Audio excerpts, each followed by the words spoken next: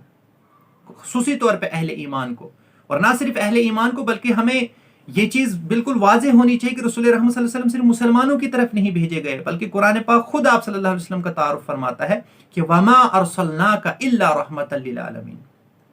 کہ ہم نے رسول رحمت صلی اللہ علیہ وسلم کو تمام عالمین کے لیے رحمت بنا کر بھیجا، تمام عالمین کے لیے۔ اور جب ہم جو ہماری قوم جن کے درمیان ہم اپنی زندگی بسر کرتے ہیں، جو ہمارے ہندو بھائی بہن ہیں، ہم انہیں بتائیں کہ آپ کی کتابوں کے اندر کل کی اوتار کا تذکرہ ہے، اور پھر ہم دیکھتے ہیں وہاں پہ ان کی کتابوں کے اندر یہ پایا جاتا ہے کہ وہ کل کی اوتار جو ہے وہ ریگستان کے اندر تشریف لائے گا۔ اسی طرح سے اونٹوں کا تذکرہ ہمیں ملتا ہے، اس کے والد کا نام جو ہے وہ وشنو یاس ہوگا، وشنو یاس کا مطلب عبداللہ، اللہ کا بندہ ہوتا ہے۔ اس کی ماں کا نام سمتی ہوگا، سمتی ہم کہتے ہیں پیس لاور۔ تو ہم دیکھتے ہیں رسول رحمت صلی اللہ علیہ وسلم کی والدہ کا نام جو ہے وہ آمنہ تھا، امن چاہنے والی۔ تو یہ باتیں ہمیں اپنے ان ہندو بھائیوں کے سامنے پیش کرنی چاہیے۔ اور آج انفارچونیٹلی ہمارا مسئلہ کیا ہو چکا ہے، جس دین کو ہمیں تمام لوگوں کے سامنے پیش کرنا تھا، ہمیں کھول کے اندر بند ہو گئے۔ ہم صرف ایک ہی چیز کا رونا رو رہے ہیں، مسلمانوں کو یہ ہو گیا، مسلمان نماز نہیں پڑھتے، مسلمان زکوٰۃ نہیں دیتے۔ ٹھیک ہے، مسلمانوں کی اصلاح کا کام ہمیں انجام دینا ہے، لیکن میں آپ سے سوال کر رہا ہوں، کیا ہمیں اس پیغام کو وسعت دینے کی ضرورت نہیں؟ جس ماحول کے اندر ہم زندگی بسر کر رہے ہیں، اس ماحول کے اندر صرف مسلمان ہی تو نہیں رہتے، اس ماحول کے اندر تو ہمارے عیسائی بھائی بھی ہیں، ہمارے ہندو بھائی بھی ہیں، ہمارے سکھ بھائی بھی ہیں، ہمارے بودھ بھائی بھی ہیں، ہمارے جین بھائی بھی ہیں۔ جب تک نہ یہ امن کا پیغام ہم ہر ایک شخص تک پہنچائیں گے، پھر ہم کیسے توقع کر سکتے ہیں کہ ایک ایسا معاشرہ ہم اپنی آنکھوں کے سامنے دیکھ سکتے ہیں جس معاشرے کے اندر امن کا پیغام جو ہے وہ عام ہو سکتا ہے؟ محض مسلمانوں تک اس پیغام کو سیمت کر دینا، محض مسلمانوں تک اس پیغام کو لمٹ کر دینا، یہ ہماری بہت بدقسمتی بھی ہے، اور ہم کہہ سکتے ہیں کہ نیرو مائنڈڈنس ہے، جس سے ہمیں باہر آنے کی ضرورت ہے۔ ہم میں سے جو اسٹوڈنٹ ہیں، ان کے جو اسٹوڈنٹ کمیونٹی میں جو آپ کی انٹلیکچول کلاس میں جو اسکالرس ہیں یا جو مختلف شعبوں میں تعلیم حاصل کر رہے ہیں، ان کے دوست جو دوسری قوم سے تعلق رکھتے ہیں، ہمیں بغیر کسی ڈر کے جو ہے یہ دین کا پیغام ان کے سامنے بیان کر دینا چاہیے۔ اور ہمارا کانسٹیٹیوشن آرٹیکل 25 ہمیں اس چیز کی اجازت دیتا ہے۔ یہ جو انڈین کانسٹیٹیوشن ہے، انڈین کانسٹیٹیوشن کی بات کر رہا ہوں، ہندوستان کا آئین، ہمارا آئین تو قرآن ہے، اس کو واضح کر دوں گا آپ کو۔ میں انڈین کانسٹیٹیوشن کی بات کر رہا ہوں۔ انڈین کانسٹیٹیوشن کے اندر آرٹیکل 25 کے اندر ہمیں اس چیز کی اجازت دی گئی ہے کہ ہم اپنے مذہب پہ عمل کر سکتے ہیں، اپنے مذہب کو پروپوگیٹ کر سکتے ہیں، پروفیس کر سکتے ہیں، اس میں کسی قسم کی کوئی قباحت نہیں ہے۔ تو پھر ہم کیوں ڈر رہے ہیں؟ ہم کیوں نہیں اس امن کے پیغام کو لوگوں کے سامنے پیش کرتے؟ تو میں عرض کر رہا تھا کہ رسول رحمت صلی اللہ علیہ وسلم نے جب یہ انقلاب برپا کیا، تو اس انقلاب کو برپا کرنے کے بعد رسول رحمت صلی اللہ علیہ وسلم کا رویہ کیا تھا؟ اذا جاء نصر اللہ والفتح ورأیت الناس يدخلون فی دین اللہ افواجا۔ اے رسول رحمت صلی اللہ علیہ وسلم، اذا جاء نصر اللہ، جب اللہ کی مدد آپ کو حاصل ہو جائے، ورأیت الناس، اور آپ دیکھو کہ لوگ يدخلون فی دین اللہ افواجا، اس دین کے اندر جوک در جوک داخل ہو رہے ہیں۔ گویا اب آپ دیکھ رہے ہیں کہ اسلام از ڈومینیٹنگ دا ورلڈ، تو اس وقت آپ کا رویہ کیا ہونا چاہیے؟ وَرَأَيْتَ النَّاسَ يَدْخُلُونَ فِي دِينِ اللَّهِ أَفْوَاجًا فَسَبِّحْ بِحَمْدِ رَبِّكَ، پس آپ کیا کرو؟ فَسَبِّحْ، آپ اللہ کی تسبیح بیان کرو، بِحَمْدِكَ، فَسَبِّحْ بِحَمْدِ رَبِّكَ، اپنی رب کی تسبیح کرو اس کی حمد کے ساتھ، وَاسْتَغْفِرْ، اور بخشش چاہو، انہو کان توابا، بے شک وہ توبہ کو قبول کرنے والا ہے۔ گویا رسول رحمت صلی اللہ علیہ وسلم کو، رسول رحمت صلی اللہ علیہ وسلم نے اتنا بڑا انقلاب برپا کیا، تو انہیں بھی اس چیز کی تلقین کی گئی کہ اب آپ جو ہے اس انقلاب کو برپا کرنے کے بعد بھی آپ کو اب اس میں، حالانکہ رسول رحمت صلی اللہ علیہ وسلم عن الخطا ہے، ان سے کسی قسم کا خطا کا صدور ہونا جو ہے یہ، اس کا ہم تصور بھی نہیں کر سکتے، لیکن دراصل اہل ایمان کو یہ بتانا تھا کہ آپ سے اللہ تعالیٰ کے احکام کی انجام دہی میں اگر کوئی بھی آپ سے بھول چوک ہو جائے تو آپ کا رویہ یہ ہونا چاہیے، آپ کی روش یہ ہونی چاہیے کہ آپ کو اپنی خطاؤں سے اللہ تعالیٰ کے سامنے جو ہے معافی چاہنی ہے۔ اسی چیز کا تذکرہ اس آیت کے اندر ہو رہا ہے۔ یہ انسانوں کو یہ بتایا جا رہا ہے کہ کون سی چیز آپ کو مانے ہو رہی ہے کہ آپ ہدایت کا یہ پیغام قبول کریں، وَيَسْتَغْفِرُوا رَبَّهُمْ، اور اللہ تعالیٰ کے سامنے بخشش چاہیں۔ اب اس کا فالوٹ بھی ہمارے سامنے یہاں پہ بیان کیا گیا ہے، گویا انسان کو یہ بتایا گیا ہے کہ اگر آپ اس چیز پہ عمل پیرا نہیں ہوں گے، اگر آپ حق کے اس پیغام کو قبول نہیں کریں گے تو اس کا نتیجہ کیا ہوگا؟ إِلَّا أَن تَأْتِيَهُمْ سُنَّةُ الْأَوَّلِينَ، اگر آپ نے ایسا نہیں کیا تو تو کیا ہوگا؟ آپ کے پاس آ جائے گا سنت الاولین، یعنی وہی اگلوں کا طریقہ آپ کے اوپر بھی امپلیمنٹ کیا جائے گا۔ او یاتیہم العذاب قبلا، یا آپ کے سامنے جو ہے وہ عذاب آ جائے گا۔ اس کے سوا اور کچھ نہیں کہ وہ منتظر ہیں کہ ان کے ساتھ بھی وہی کچھ ہوگا جو پچھلی قوموں کے ساتھ ہو چکا ہے، یا یہ کہ وہ عذاب کو سامنے آتے دیکھ لیں گے۔ وہ جب یہ انسان ہدایت کا پیغام قبول نہیں کرتا، جب یہ انسان اللہ تعالیٰ کے سامنے اپنی بخشش کا طلبگار نہیں ہوتا، پھر اس کا نتیجہ یہ ہوگا جو اگلی قوموں کے ساتھ ہوا ہے، جب انہوں نے بھی اللہ تعالیٰ کے اس ہدایت کے پیغام کو ماننے سے انکار کر دیا۔ وقت کے نبی نے جو سیدھا راستہ ان کے سامنے پیش کیا، سیدھا اور سچا راستہ ان کے سامنے پیش کیا، جب وہ اس چیز کو قبول کرنے سے دور رہے تو ان کے ساتھ جو اللہ تعالیٰ نے کیا، گویا قوم عاد کا تذکرہ آگے اللہ تعالیٰ فرمائے گا کہ کس طرح سے انہیں ہلاک کیا گیا، اس کا تذکرہ بھی اللہ تعالیٰ ہنٹس کے ذریعے سے اہل ایمان کو بتائیں گے کہ اس سے پہلے بھی ہم نے بہت ساری بستیوں کو ہلاک کر دیا ہے، اور ان کی ہلاکت کا باعث یہی ہوا، ان کے اوپر جو اللہ تعالیٰ کے عذاب کا کوڑا جو برسا، اس کی بنیادی وجہ یہی ہوئی کیونکہ انہوں نے اللہ تعالیٰ کے احکامات کو نہیں مانا، ہدایت کی اس پیغام کو انہوں نے سرے سے ماننے سے انکار کر دیا، اور اللہ تعالیٰ کے سامنے بخشش کے طلبگار نہیں ہوئے، جس کی وجہ سے انہیں عذاب کا سامنا کرنا پڑا۔ تو what is the take away point for we? ہمارے لیے ٹیک اوے پوائنٹ اس آیت کے ذریعے سے یہ ہے کہ ہمارا رویہ اور ہماری روش یہ ہونی چاہیے کہ جب بھی حق کا پیغام ہمارے سامنے پیش کیا جائے تو ایمان والا جو ہے، ایک بلیور جو ہوتا ہے، وہ سب سے پہلے اس ایمان کے پیغام کو قبول کرنے والا ہوتا ہے، وہ سب سے پہلے اس حق کے پیغام کو قبول کرنے والا ہوتا ہے۔ We should welcome the message of truth with open arms. We should not shy away from this thing. تو اس کا تذکرہ یہاں پہ کیا جا رہا ہے۔ اب آگے اللہ تعالیٰ فرما رہا ہے کہ یہ جو ہم نے رسول لوگوں کی طرف بھیجے، دراصل اس کا مقصد کیا ہے؟ وَمَا نُرْسِلُ الْمُرْسَلِينَ، اور ہم نے رسولوں کو نہیں بھیجا إِلَّا مُبَشِّرِينَ، مگر یہ کہ بشارت دینے والا، ایک بشارت دینے والے کی حیثیت سے، وَمُنذِرِينَ، اور تنبیہ کرنے والے کی حیثیت سے، ڈرانے والے کی حیثیت سے، وَيُجَادِلُ الَّذِينَ كَفَرُوا، پھر کافروں کا حال کیا ہے؟ وَيُجَادِلُ الَّذِينَ كَفَرُوا بِالْبَاطِلِ لِيُدْحِضُوا بِهِ الْحَقَّ، لیکن اب دیکھیے کافر لوگ جو ہوتے ہیں، انکار کرنے والے لوگ جو ہوتے ہیں، ان کا حال یہ ہے کہ وہ باطل کے ہتھیار لے کر حق کو نیچے دکھانے کی کوشش کرتے ہیں۔ وَيُجَادِلُ الَّذِينَ كَفَرُوا بِالْبَاطِلِ لِيُدْحِضُوا بِهِ الْحَقَّ، تاکہ وہ اس کے ذریعے سے کیا کریں؟ باطل کے ہتھیار لے کر جو ہے وہ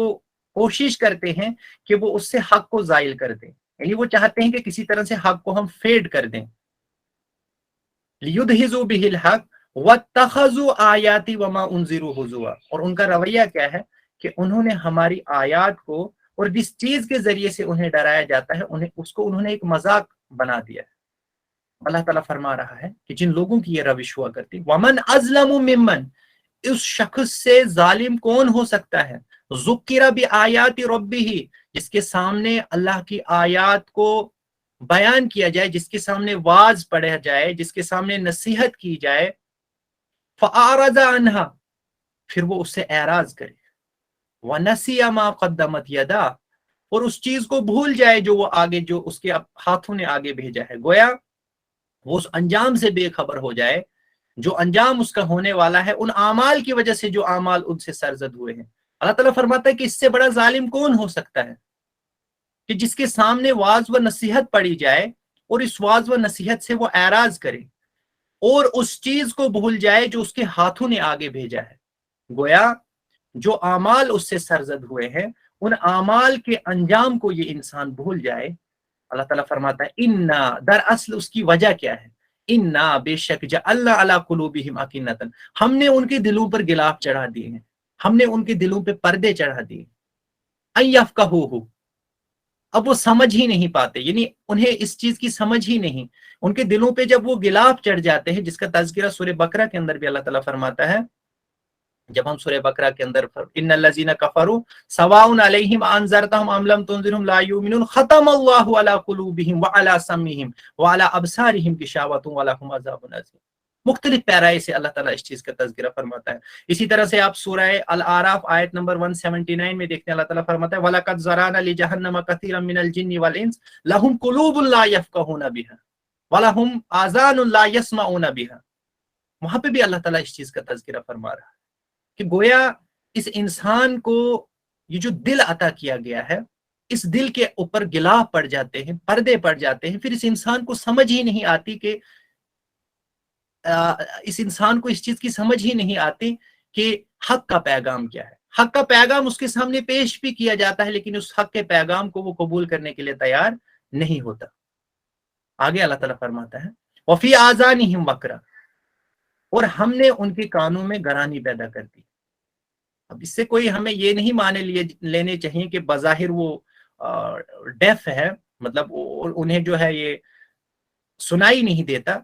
یہ اللہ تعالیٰ تمثیلی انداز اختیار کرتا ہے۔ یہاں پہ جو فرمایا گیا کہ ہم نے ان کے کانوں میں گرانی پیدا کی ہے، اس سے مراد یہ ہے کہ جب ان کے سامنے واعظ اور نصیحت پڑی جاتی ہے تو اس کے باوجود بھی ان کے وجود کے اندر کسی قسم کا انقلاب برپا نہیں ہوتا، اس کے باوجود بھی وہ ایک صالح انقلاب کو برپا کرنے کے لیے وہ لوگ تیار نہیں ہوتے، بلکہ وہ بالکل آپ کہہ سکتے ہیں کہ ان کے اندر کوئی جوش اور ولولہ پیدا ہی نہیں ہوتا، انسانیت کی خدمت کا جذبہ جو ہے وہ سرے سے ان کے اندر پیدا ہی نہیں ہوتا، اللہ تعالیٰ کی احکام کو قبول کرنے کا جذبہ ان کے اندر پیدا نہیں ہوتا، گویا وہ بالکل آپ کہہ سکتے ہیں کہ پیسیو سٹیٹ میں ہی رہتے ہیں، ان کے اندر کسی قسم کا ایکٹیویزم پیدا نہیں ہوتا۔ وَإِن تَدْعُوهُمْ إِلَى الْهُدَى، اور اگر آپ انہیں دعوت دیں گے ہدایت کی طرف، فَلَن يَهْتَدُوا إِذًا أَبَدًا، وہ کبھی بھی اس ہدایت کو قبول کرنے کے لیے تیار نہیں ہوں گے، کبھی بھی نہیں آئیں گے۔ کہاں سے وہ ہدایت کا پیغام قبول کریں گے؟ ان کے دلوں پر تو غلاف چڑھے ہوئے ہیں، ان کے جو کانوں میں تو گرانی پیدا کی گئی ہے، یہ اللہ تعالیٰ کی طرف سے ایک عذاب ہے۔ ہمیں اللہ تعالیٰ سے بار بار یہ دعا کرنی چاہیے کہ کہیں ہمارا شمار بھی ایسے لوگوں کے اندر نہ ہو۔ ہم دیکھتے ہیں کہ بہت سارے لوگوں کو، میں آپ کو جنرلی ایک چیز آپ کے سامنے پیش کرنا چاہوں گا، اکثر ہم میں سے بہت سارے جو ہمارے دوست ہوتے ہیں، کبھی کبھار ہم انہیں کہتے ہیں کہ بھائی چلیے نماز پڑھتے ہیں،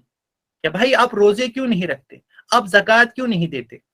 ایک تو ہو گیا نا کہ کوئی عذر پیش کرتا ہے یا خاموشی اختیار کرتا ہے، بلکہ آپ دیکھیں گے کہ اس قسم کے ہمارے ہی دوستوں کے اندر وہ آپ کو کہیں گے صرف اتنا ہی نہیں، آپ انہیں کہیں گے بھائی نماز کا ٹائم ہو گیا ہے چلیے نماز پڑھتے ہیں، تو انہیں شرم ہوتی تو پھر بھی ہم کہتے کہ ان کے اندر وہ احساس نام کی کوئی چیز ہے، وہ آپ کو ہنسیں گے، وہ کہیں گے ہاں ہاں چلیے ٹھیک ہے آ رہا ہوں میں آ رہا ہوں۔ مطلب ایک تو وہ نماز نہیں پڑھتے، اوپر سے آپ کو مطلب اس طرح سے وہ ٹریٹ کریں گے گویا آپ ایک فضول عمل کی انجام دہی دینے جا رہے ہیں، ہمیں اس سے کوئی سروکار نہیں، you are just wasting your time. استغفر اللہ، اللہ تعالیٰ ہماری مغفرت فرمائے، اللہ تعالیٰ ہمیں معاف فرمائے۔ آپ دیکھیے کہ ہمارا رویہ کیا ہو چکا ہے، اور ایسے لوگوں کو ٹس سے مسی نہیں ہوتی، دراصل ان کے دلوں پر غلاف چڑھ جاتے ہیں، انہیں حق کا پیغام آپ سنائیں تو انہیں وہ اثر نہیں کرتا، یہ اللہ تعالیٰ کی طرف سے ایک عذاب ہے۔ تو اللہ تعالیٰ اسی چیز کا تذکرہ فرما رہا ہے کہ اگر آپ ان کو ہدایت کے پیغام کی طرف بلاؤ گے وہ کبھی بھی نہیں اس کی طرف آئیں گے، they will never ever come close to it، کیونکہ ان کا وجود سراپا ایسا بن چکا ہے کہ وہ حق کا پیغام قبول کرنے کے لیے قطعاً تیار نہیں ہوتے۔ وَرَبُّكَ الْغَفُورُ ذُو الرَّحْمَةِ، اور اللہ تعالیٰ فرماتا ہے اپنی صفات کا تذکرہ یہاں پہ اللہ تعالیٰ فرماتا ہے کہ آپ کا رب جو ہے وہ غفور ہے، وہ گناہوں کو بخشنے والا ہے، ذو الرحمہ، رحمت والا ہے،